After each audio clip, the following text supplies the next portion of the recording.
هنقول ارض الرجاله فرحة الدلوعة يعني هتشتغل الحالة يعني هتشتغل الحالة خد لك سادل لو هتعارك ياللي من جواك مش سالك التركي ولده مسيكا وناصر غندي محتل فيه جامد وانتارك فن شعب ربك مبارك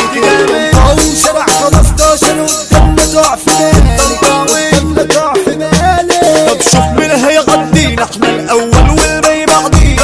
الادب احنا تربينا طلعنا قالوا الرجوله فينا عمرنا ما صاحب عاول يتمكن ويودينا علينا احنا وعلينا الصوت واللي اتحدنا يموت يخلع كتكوت في جيبنا اسود علشانهم غنينا اصحى لينا يا معلم ما تكرمش وشك تبلم الرجوله فيها جازه وخلصت دروس منها تتعلم من غير كيف